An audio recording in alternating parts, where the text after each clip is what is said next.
நான் போகிறேன் மேலே மேலே பூலோகமே காலின் கீழே விண்மீன்களின் கூட்டம் என் மேலே பூவாழையின் நீரைப் போல நீ சென்றினாய் எந்தன் மேலே நான் பூக்கிறேன் பன்னீர் பூ போலே தடுமாறி போனேன் என்று உன்னை பார்த்த நேரம் அடையாளம் இல்லா ஒன்றை கண்ணின் நெஞ்சின் ஓரம்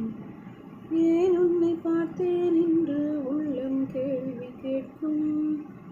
ஆனாலும் நெஞ்சம் அந்த நேரத்தை நான்